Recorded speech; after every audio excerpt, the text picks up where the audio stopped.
Good morning everyone. आज हम लोग पढ़ेंगे रस। क्या पढ़ेंगे? रस। देखेंगे रस किसे कहते हैं ना। रस का शाब्दिक अर्थ क्या होता है? आनंद होता है। क्या होता है?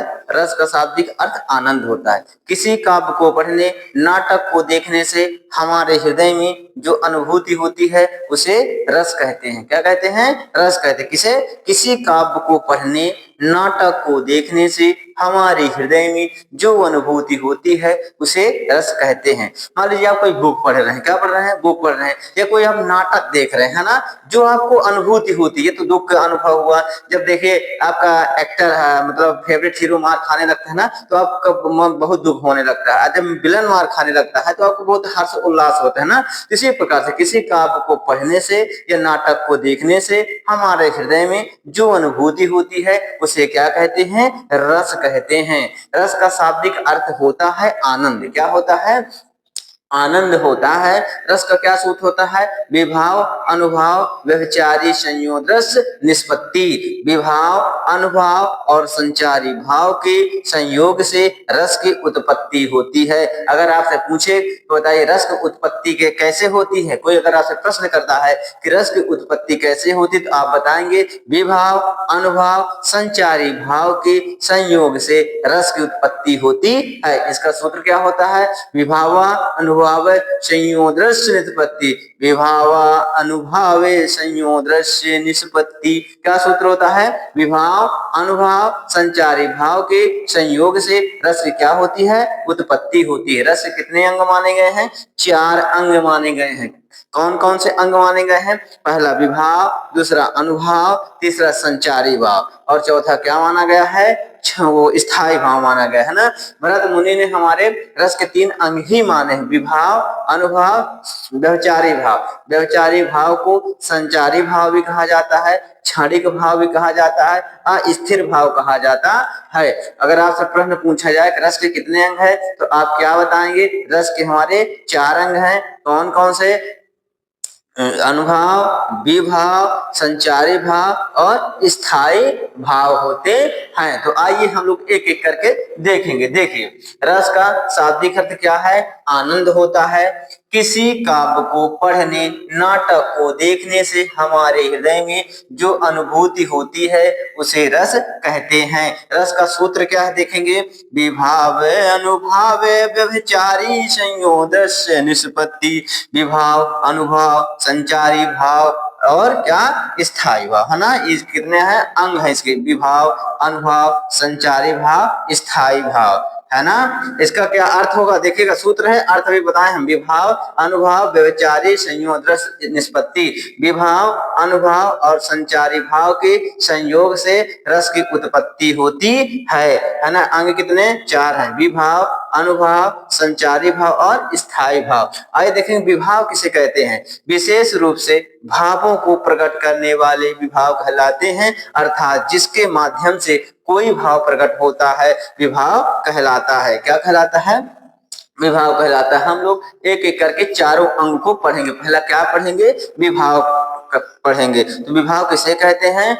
जो भावों को प्रकट करता है। भावों को प्रकट करने वाले माध्यम क्या कहलाते हैं? विभाव कहलाते हैं। विभाव के कितने अंग हैं? विभाव के 2 अंग हैं। एक आलम्बन विभाव होता है, एक उद्दीपन विभाव होता है। ढंग से समझिएगा तभी समझ में आएगा। क्या होते हैं? विभाव के 2 पार्ट होते हैं। पहला कौन सा होता है? आलम्बन विभाव। दूसरा कौन सा होता है? उद्दीपन विभाव। आलम्बन विभाव किसे कहते हैं?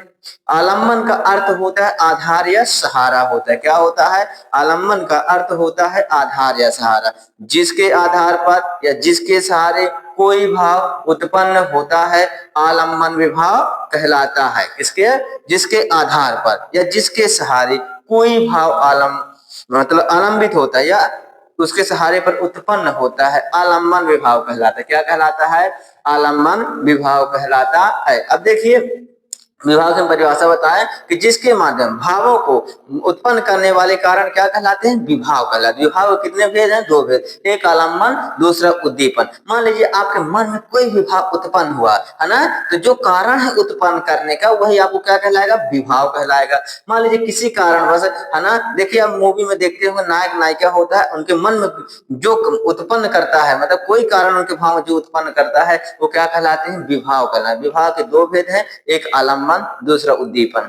आलम्बन का अर्थ होता है आधार या सहारा, जिसके आधार पर, जिसके सहारे कोई भाव उत्पन्न होता है, आलम्बन विभाव कहलाता है। मान लीजिए नायक के मन में कोई भाव उत्पन्न हुआ है ना, या नायिका के मन में भाव उत्पन्न हुआ, लेकिन जो कारण होगा, जिसके आधार पर उत्पन्न होगा, वही आलम्बन कहलाएगा। अब सवाल उठता है कि जब भाव उत्पन्न हुआ, इसके दो भेद होते, आलम्बन के भी दो भेद होते, एक आश्रय, दूसरा विषय। आप देखिएगा, देखते हैं पिक्चर मूवी में, आप देखते हैं कि जब नायक मतलब कि हीरो के मन में प्रेम उत्पन्न होता है, तो क्या कहलाएगा?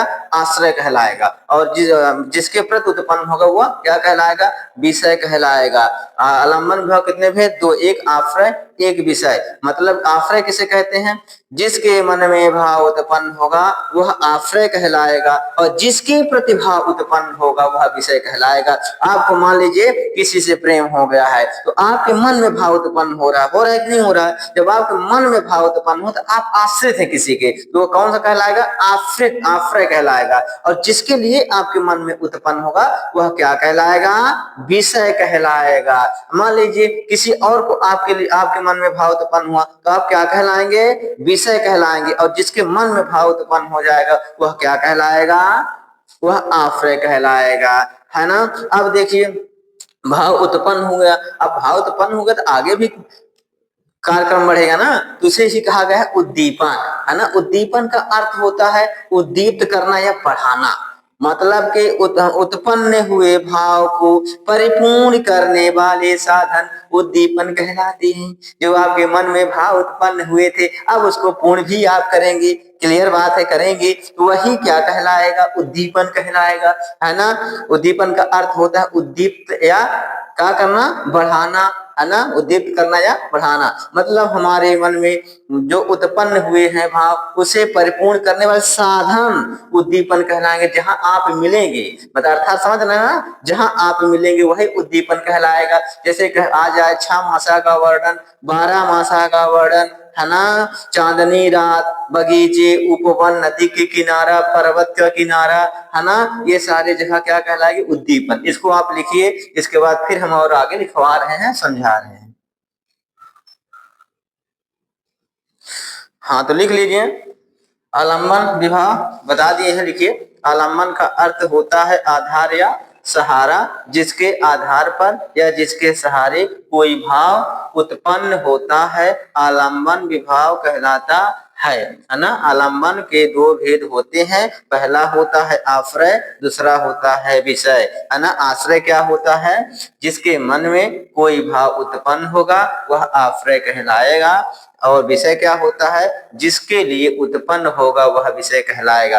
कोई भी हो सकता है जिसके मन में भाव उत्पन्न हो सकता है, या तो नायिका हो सकती है तो नायक हो सकता है। जिसके मन में भाव उत्पन्न होंगे वही आश्रय होगा, और जिसके लिए भाव उत्पन्न होगा वही विषय होगा। ये जरूरी नहीं है कि नायक ही आश्रय होगा कि नायिका ही आश्रय होगी, मतलब कि जिसके भी मन में भाव उत्पन्न होंगे वह आश्रय कहलाएंगे, और जिसके प्रति भाव उत्पन्न होंगे वह विषय कहलाएंगे। लिख लीजिए, फिर उद्दीपन पे चलते हैं।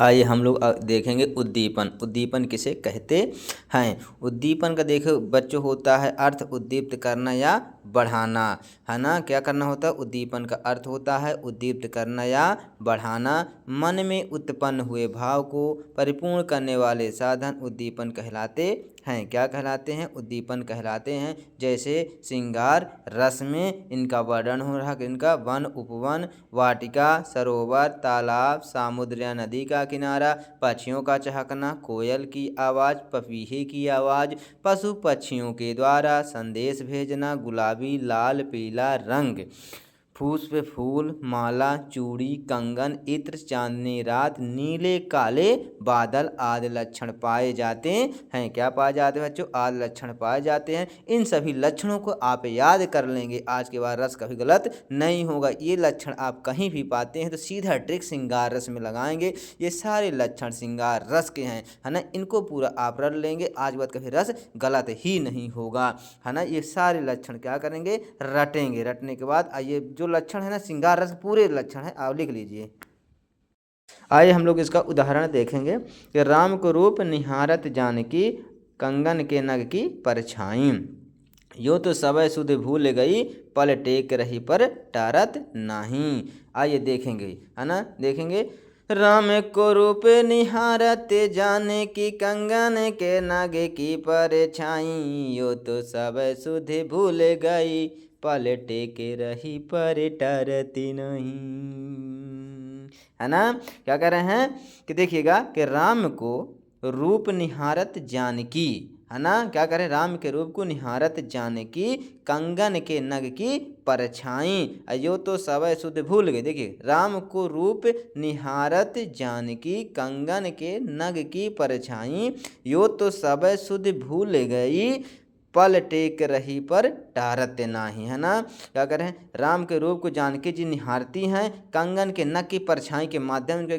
जो कंगन होता है उनके नग में लगा होता है शीशा, उन्हीं के शीशे के माध्यम से उससे रामचंद्र को दिखती हैं। क्या देखती हैं? यो तो सबय सुध भूल गई पल टेक रही पर टारत नहीं, उनको देखते ही सारे सुध भूल गई हैं, एकाएक उन्हें देख रही हैं लेकिन उनकी नजरें हट नहीं रही हैं। क्या कर रहे हैं? उनकी नजरें हट नहीं रही हैं। यो तो सबय सुध भूल गई पल टेक रही पर टारत नहीं। राम को रूप, देखिएगा, राम को रूप निहारत जानकी कंगन के नग की परछाई। देखिए राम के रूप निहारत जानकी कंगन के नग की परछाई, यो तो सबय सुध। देखिए राम को रूप निहारत जानकी कंगन के नग की परछाई, यो तो सबय सुध भूल गई पल टेक रही पर टारत नहीं।